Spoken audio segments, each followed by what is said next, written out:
Mesdames, Messieurs, bonjour. Comme je mets là dans le chat, aidez-nous à partager. Voilà. Aidez-nous à partager. Voilà. Aidez-nous à partager la présentation parce que c'est lorsque vous partagez que le plus grand nombre peut en profiter. Donc, donnez-nous un coup de main pour partager la présentation. Et ensuite,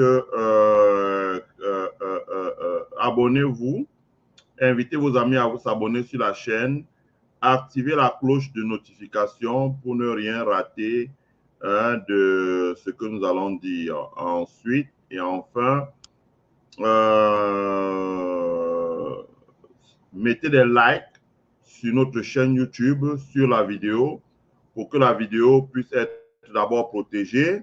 Partagez-la pour que ça ne plante pas et ensuite, mettez des likes pour que YouTube puisse relever la vidéo, qu'elle puisse être accessible au plus grand nombre. Et enfin, comme je vous ai dit, vous avez une cagnotte que nous avons mis. Cette cagnotte, c'est une cagnotte PayPal qui sert au développement de notre chaîne. Comme je l'ai souligné, nous avons besoin d'améliorer la visibilité de nos vidéos en souscrivant des thumbnails et en donnant des moyens à une personne indépendante. Je ne peux pas faire ça. Vraiment, honnêtement, une journée comme ça, une demi-journée que je sacrifie pour faire les directs, c'est beaucoup dans mon emploi du temps, franchement. Avec tout le respect que j'ai pour mon audience, il y a quantité de personnes qui appellent pour plein de choses et que je ne peux pas répondre parce que je suis en train de faire des directs. C'est lourd. Donc, il faut absolument quelqu'un extérieur et aujourd'hui, personne ne veut travailler gratuitement. Il faut donner les moyens à quelqu'un à l'extérieur pour au moins déjà arranger les thumbnails. Et ensuite, il faut commencer à produire, à mixer pour poster sur notre chaîne. Donc, on a beaucoup de choses qu'on peut vous montrer, beaucoup de choses qu'on peut vous montrer. Par exemple, le Burkina Faso, avec l'AES, a lancé la campagne, ou le Mali, la campagne massive de production agricole. On peut s'accorder avec les journalistes au Burkina Faso, mais il faut des moyens parce qu'il faut qu'ils se déplacent pour qu'ils aillent filmer, qu'ils filment et qu'ils nous montrent, nous envoient la vidéo, que nous mixons et puis nous mettons sur la chaîne pour que les gens voient comment ça bouge pour qu'ils ne soient pas victimes de l'intoxication que les gens mettent sur certains médias. Deuxième chose aussi, on peut faire venir sur notre chaîne des personnes qui ont des choses intéressantes à dire. Et donc, il y a énormément de choses qu'on peut faire. On peut vous montrer beaucoup de choses ici aux États-Unis. Par exemple, la convention républicaine se tient à quelque part d'ici. J'y serai demain à l'ouverture, à l'invitation de certains amis pour déjeuner. Mais on a besoin quand même de vous montrer les choses. Mais pour ça, il faut le matériel adapté. Si vous filmez avec votre téléphone portable, les services de sécurité ne vont jamais vous laisser travailler, faire ça. Alors que si vous avez une caméra, au standard, il peut vous agréer comme vlogueur, comme on dit ici là, vlogueur. Et vous pouvez filmer et montrer beaucoup de choses. Donc, faites un don sur PayPal pour pouvoir soutenir le développement de la chaîne parce qu'il faudrait que nous, on se démarque et on commence à faire des choses aussi qui soient grandes. On ne peut pas rester toujours dans le format qui est là. Ça a marché, mais ça ne marchera pas tout le temps comme ça. Voilà. Donc, je vous invite à suivre une deuxième présentation. Aidez-nous à partager, s'il vous plaît. Là, vous êtes déjà près de 111 sur notre chaîne, sur toutes les 3 plateformes à suivre.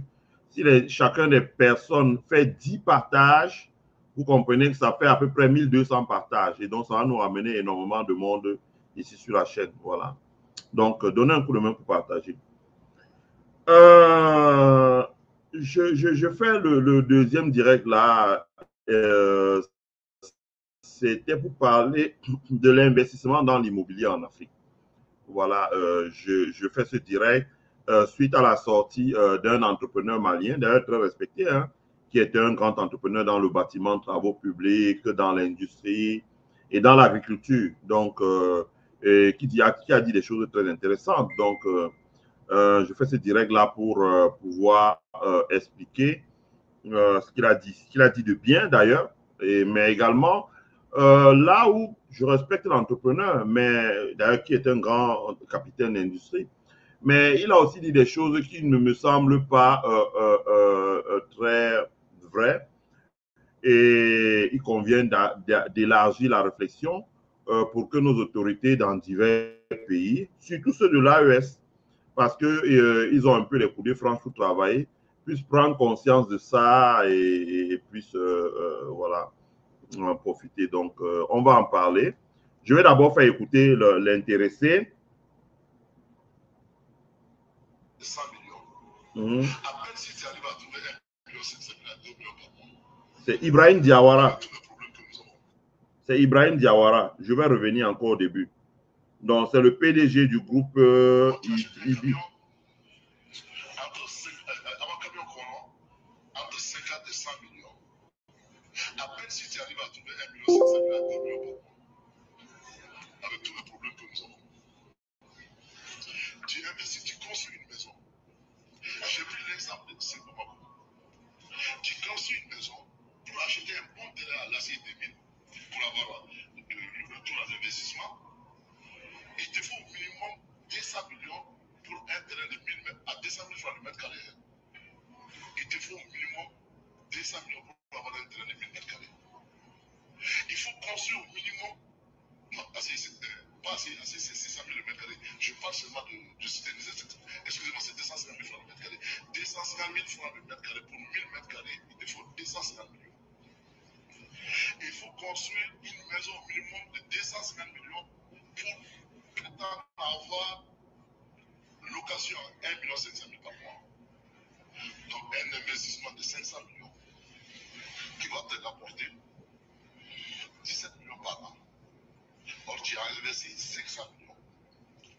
Les 17 millions là, pendant 10 ans, ça fait 170 millions. Pendant 20 ans, même en 30 ans, tu crois avoir ton argent. Surtout après 10 ans, la maison sur tout de long, difficilement, si tu investis, si tu as 1 500 000 après 10 ans, le nouveau locataire qui va venir va dire non, moi je peux le prendre à 750 000 ou à 1 million. Tu as acheté ton argent, tu as dévalué ton argent.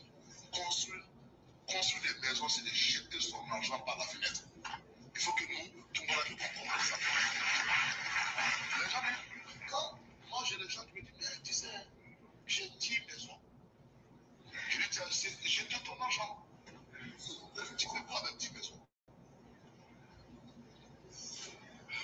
Tu construis une maison, il n'y a que le gardien qui est devant la porte. Or, avec cet argent-là, la moitié de cet argent, tu peux employer des centaines de jeunes. Quand on ne comprend pas ça, on sait qu'on va pas. Même en 30 ans, tu ne vas pas récupérer ton argent. L'investissement. Bon, je pense que l'essentiel est dit. Bon, après, il développe dans l'agriculture. Et je crois d'ailleurs, ce qu'il dit dans l'agriculture, il a raison. Hein. Je ne sais pas si... 1 million. Tu as jeté ton argent, tu as dévalué ton argent. Construire des maisons, c'est de jeter son argent par la fenêtre. Il faut que nous, tout le monde comprenne ça. Les gens, quand moi j'ai des gens qui me disent, mais tu sais, j'ai 10 maisons. Je lui dis, c'est jeter ton argent. Tu fais quoi avec 10 maisons? Tu construis une maison, il n'y a que le gardien qui est devant la porte. Or, avec cet argent-là, la moitié de cet argent, tu peux employer des centaines de jeunes. Quand on ne comprend pas ça, on sait qu'on va pas. Même en 30 ans, tu ne vas pas récupérer ton argent. L'investissement, je vais vous dire, parce que pour le 5 hectares, on a fait quand même des high-tech. Parce que je voulais faire le chemin de l'investissement. Je n'ai investi que 50 millions. Non, réellement 37 millions. 37 millions. Alors, je reviens de mes calculs. 20 800 pieds à l'hectare. Je parle de millions. Chaque pied te donne 3 pastèques, 3 millions, excusez-moi. Melon banais, allons avec une moyenne de 1 kg par melon. Ça te fait 70 400 kilos à l'hectare. Multiplie. Au lieu de 1500, non. Prends seulement 600 francs par kilo. Je fais une calcul. Ça te fait 70 000. Il faut le vérifier avec moi. 62 400 kilos. On multiplie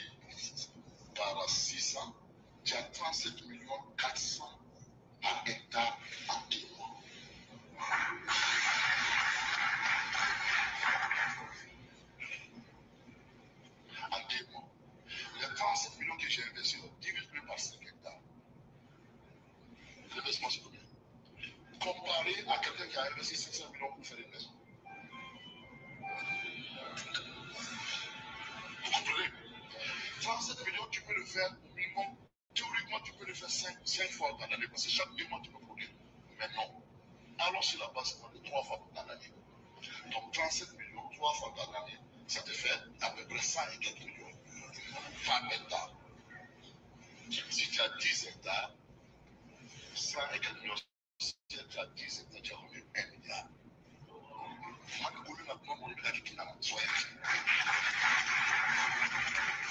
Il y a quoi système terre-là qui peut te donner 1 milliard à 10 hectares?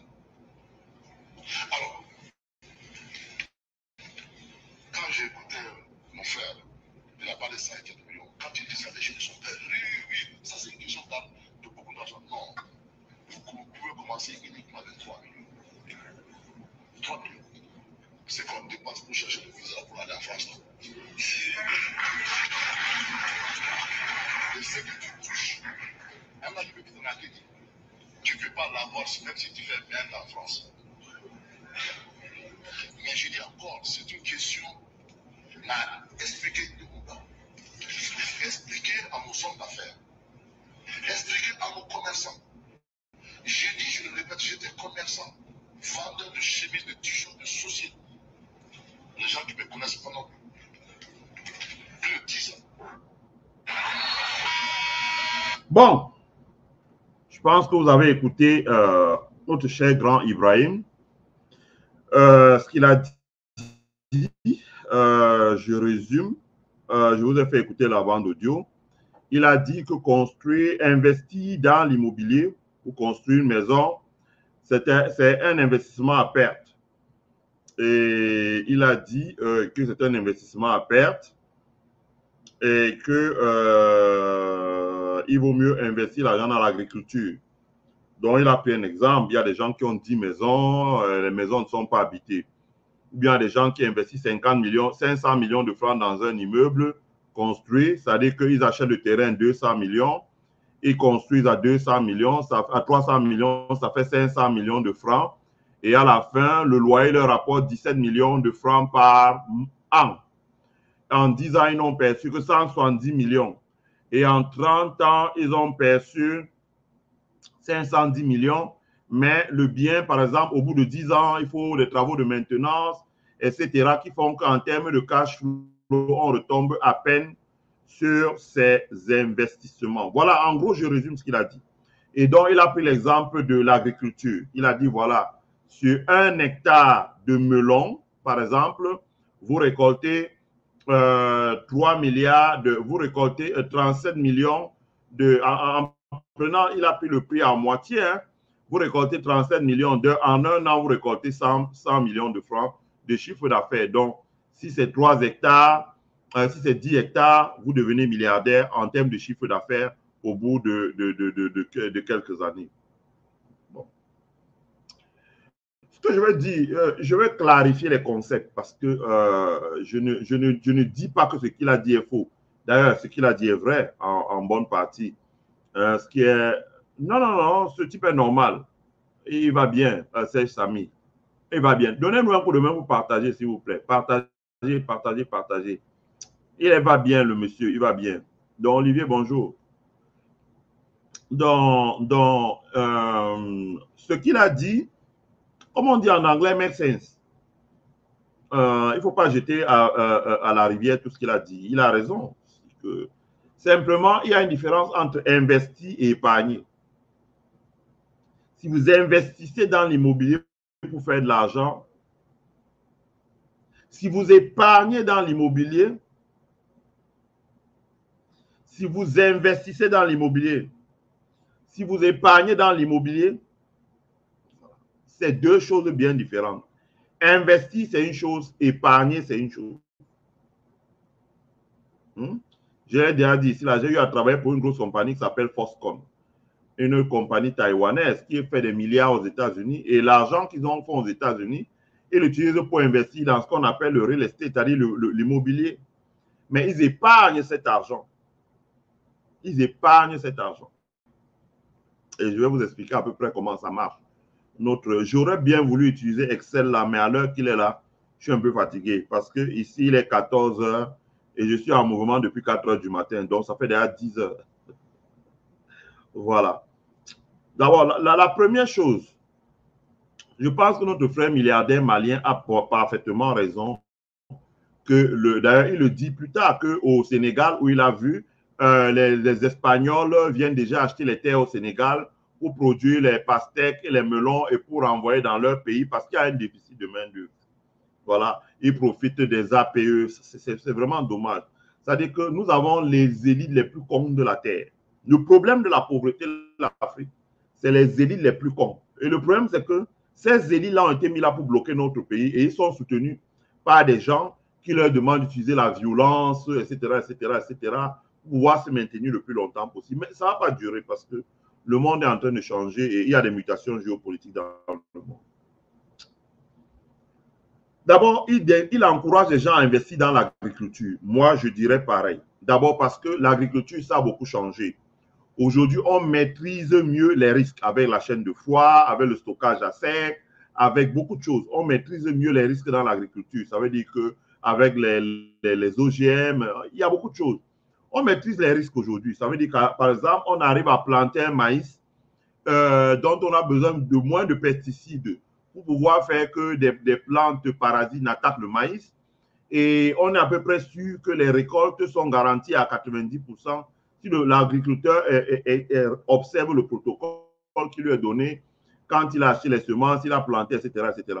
Le monde a évolué, il y a les drones, il y a beaucoup de choses.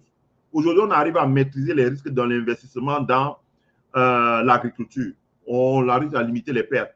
Ce n'est plus comme avant, on disait, wow, les gens ont planté le maïs, ont sémé le maïs, oh là là, 70% c'est parti en couille. Non, ce n'est plus possible. Aujourd'hui, ce n'est plus comme ça. On a vraiment, parce que d'abord, c'est la maîtrise des risques qui permet aux banquiers d'investir l'argent. Donc, que ce soit dans les céréales, le maïs, le maïs, le riz, beaucoup d'autres choses. Que ce soit dans les fruits et légumes, la tomate, le haricot, les oignons, les pommes de terre, etc., etc. Que ce soit dans l'élevage de poissons, de crevettes, etc., on parvient à maîtriser aujourd'hui les risques. Je ne veux pas développer, ce serait très long. On arrive aujourd'hui à maîtriser les risques, dont les risques de perte sont faibles. Aujourd'hui, quand un agriculteur moderne emprunte l'argent dans une banque, il est sûr à peu près à 80%. Dans les pays de l'Alliance des États du Sahel, aussi où il s'exprime, parce que c'est un Malien, il ne faut pas détacher ce qu'il dit de son contexte. Que ce soit au Mali avec Assimi Goïta, que ce soit au Bénin avec Abdourahmane Tiani, et surtout au Burkina Faso avec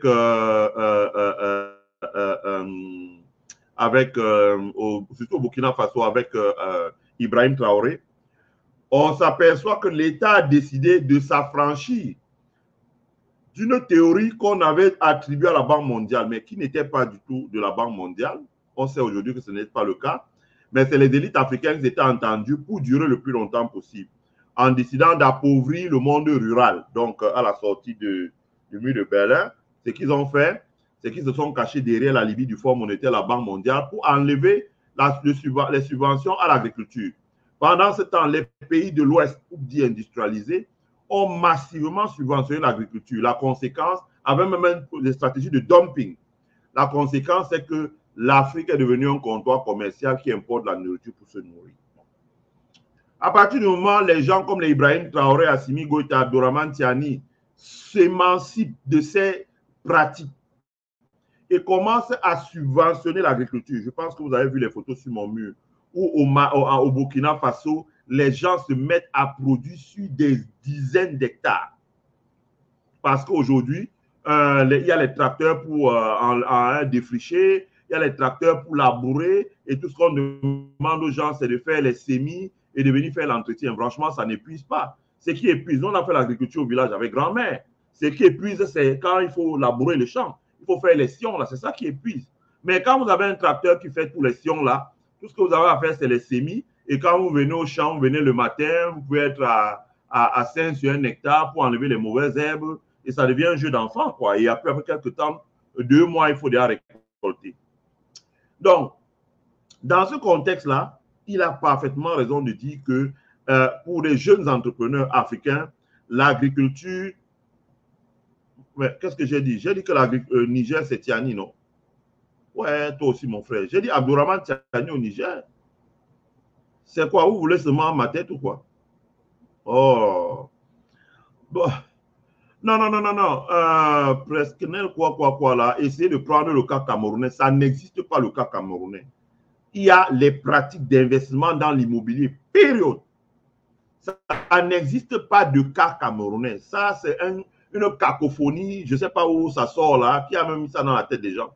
Ça n'existe pas de cas camerounais. Donc, on ne prendra aucun cas camerounais. Il y a l'investissement dans l'immobilier, période. Et je vais donner les clés pour comprendre.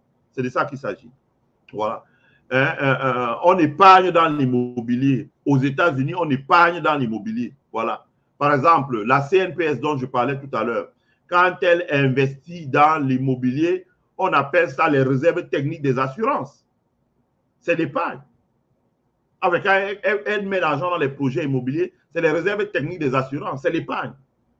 Parce que elle va faire les calculs, ce qu'on appelle expense, maintenance expense. Généralement, on fait les calculs. J'aurais dû prendre une feuille de calcul, mais je suis fatigué à cette heure-ci, je n'ai pas envie de faire ça. Allez, maintenance expense, ça veut dire que le loyer, c'est le revenu du loyer, mais il n'y a pas que le revenu du loyer. Si on met un panneau publicitaire au-dessus de l'immeuble que vous avez loué, ça devient un revenu aussi. Donc, on met tous ces revenus-là. Hein. Donc, il y a généralement qu'on consomme même l'immeuble aujourd'hui. On fait plus seulement immeuble d'habitation, on fait le commercial, donc on dit commercial real estate. Il y a des revenus et on fait la partie habitat. Et autour de l'immeuble, on ajoute un certain nombre de trucs qu'on appelle futuring, qui permet d'augmenter le revenu, donc le cash qui rentre, le cash flow. Et on s'arrange à ce que les expenses, ça veut dire la maintenance, les petites réparations, etc., que ça n'excède pas 20% du revenu annuel. À partir du moment où vous faites la maintenance, c'est ce que notre frère Ibrahim Diawara, qui est entrepreneur malien, a oublié de dire, à partir du moment où vous faites la maintenance, avec 20% de cash flow, vous avez 20% qui vont dans le personnel et les taxes, etc., etc. À peu près 50% vous reviennent. Donc, si on suit son calcul, disons, à peu près 10 millions de francs vous reviennent. Il vous faut 50 ans pour retirer. Sauf que, c'est pour ça que je dis que c'est de l'épargne. Parce qu'à partir de ce moment, vous pouvez garantir que la durée de vie de l'immeuble sera peut-être de 60 ans. Mais pour la caisse en question, c'est l'épargne. Et il faut compter l'inflation. L'inflation qui fait apprécier la valeur de l'immeuble si la maintenance est bonne. Ça veut dire que si vous voulez sortir d'un immeuble que vous avez construit il y a 20 ans, aujourd'hui, si la maintenance a été bonne, si vous avez investi dans l'immeuble 1 milliard, si la maintenance a été bonne, après avoir reçu, par exemple, dans son cas, là, 500 millions, après avoir reçu 10 millions de francs de loyer net, d'impôts et de charges par an, si vous avez fait 10 ans, donc vous avez reçu 100 millions de francs, et si vous vendez l'immeuble, donc vous allez le revendre peut-être avec l'inflation qui est de 10% par an, vous voyez bien que la valeur de l'immeuble double pratiquement par an. Donc, si vous le revendez l'immeuble, vous allez le revendre peut-être à 800 millions de francs, vous faites une plus-value de 300 millions de francs, plus les 100 millions de cash que vous avez déjà empoché, ça fait 400 millions de francs. Donc, c'est pour ça que je dis que c'est l'épargne, mais je vais expliquer ça tout à l'heure. Je reviens d'abord à l'agriculture qu'il a expliqué, il a donné, donc l'agriculture. Il a parfaitement raison que dans un contexte où le Abdourahmane Tiani commence à développer dans leur pays l'agriculture, il est important que beaucoup de jeunes se tournent vers l'agriculture. C'est important parce que c'est le secteur qui va vraiment donner de l'argent. Parce que les politiques libérales faites à dessein pour appauvrir les masses rurales et s'éterniser au pouvoir en rendant pauvres. Parce que vous rendez pauvres les masses rurales, ben, le ministre, quand il arrive au village, il est roi. Il peut faire pipi dans une bassine, tout le monde va boire ça. Parce qu'il est roi. Mais le même ministre n'est pas... Est-ce que le même ministre africain peut venir parader dans la campagne américaine? Non, parce que la campagne américaine est remplie de milliardaires. Les gens qui ont 5 000 vaches, 10 000 hectares de céréales, qu'est-ce que vous pouvez dire à un type comme ça? Vous avez même des coins ici où les gars décident qu'ils ont leur police privée avec les voitures, les armes. Ils disent qu'ils ne veulent pas voir un politicien là passer dans leur coin. Ils se fichent pas mal de la politique. Si ce n'est pas pour venir leur dire qu'on leur donne plus de subventions. Donc, à partir du moment où vous avez des pays de l'AES qui ont décidé de s'affranchir de la doctrine, la fausse doctrine libérale concoctée par les dirigeants africains pour appauvrir la population, je trouve que c'est une bonne chose. Quand on voit au Burkina Faso comment on plante 10 000 hectares de maïs, de sorgho, de haricots, etc., on est sur la bonne voie. Et quand on va les sécher et les mettre sur le marché, on est sur la bonne voie. Donc, il y aura forcément une augmentation des revenus des agriculteurs. À partir du moment où il y aura des structures de stockage et l'État va s'y retrouver. Parce que forcément, l'État va trouver un système d'abord qui permet de stopper la saignée des devises. Hein, des devises qui partent à l'étranger. Partagez pour que ça ne plante pas. Partagez pour que ça ne plante pas, s'il vous plaît. Donc, à partir du moment où l'État va trouver un système qui permet de freiner la saignée des devises, ce système va être intéressant parce que si on freine la saignée des devises, le frein de on met un coup d'arrêt à la saignée des devises, ça permet au pays d'équilibrer sa balance de paiement et sa balance commerciale. Ça, c'est très important. Et c'est ce qu'on va voir très rapidement venir dans les pays comme le Mali, le Burkina, le Niger et même le Sénégal. Donc, la sortie des devises, vous freinez ça. Deuxièmement, ça permet de constituer la matière première pour faire tourner une industrie agroalimentaire. Agroalimentaire, ça veut dire mettre les mangues du Burkina et du Mali en conserve, en nectar, en compote pour les marchés européens, américains, etc. Ça veut dire, par exemple, commencer à développer l'élevage des poulets au Burkina Faso, au Mali et au Niger, et les nourrir avec les céréales, donc le maïs, etc. Et utiliser ces poulets-là, par exemple, pour faire les poulets de découpe, pour commencer à faire la vente de poulets de découpe dans le monde, de la charcuterie de volailles, etc., etc. C'est de ça qu'il s'agit. Donc là, je pense qu'il a parfaitement raison, Ibrahim Diawara, ce qu'il dit à son président d'or, il conseille d'investir dans l'agriculture. Je suis d'accord avec lui. Investir, j'insiste bien sur le mot investir. Bon. Maintenant, on revient à l'immobilier, comme il a dit. Et c'est là où je ne suis pas vraiment d'accord avec lui. Et avec tout le respect qu'on peut avoir pour son parcours, j'ai quand même regardé son parcours. C'est un parcours honorable. Voilà. C'est à eux de voir. Si vous voulez, cliquez sur like pour stabiliser la vidéo et partager pour que la vidéo ne bouge pas. Voilà.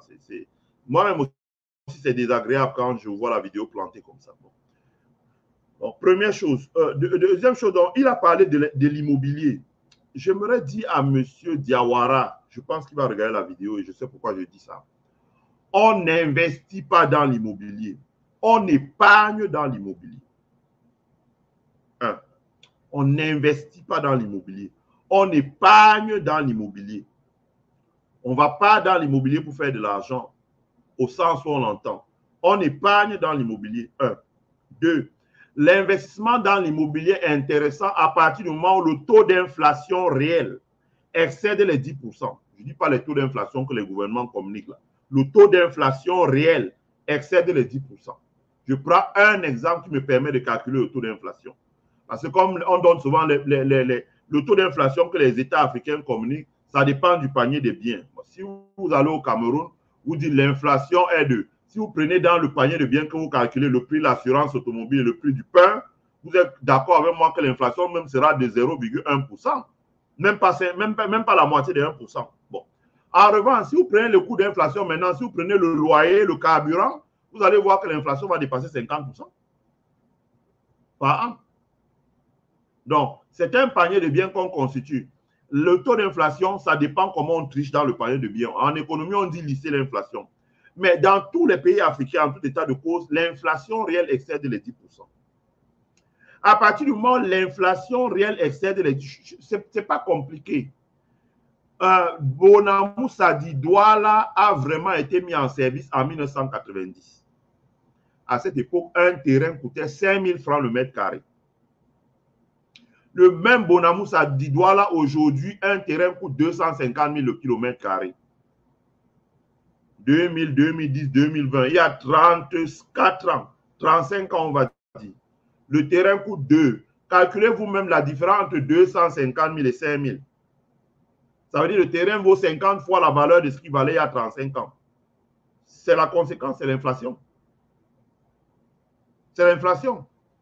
Mais c'est aussi l'appréciation en fonction de... Il le dit lui-même. Est-ce que c'est normal qu'à Bamako, un terrain coûte 200 000 francs le mètre carré? Non.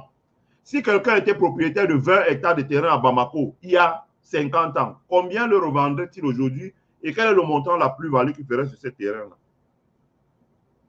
Donc, il ne peut pas dire qu'investir dans l'immobilier, ça perd l'argent, non. Première chose,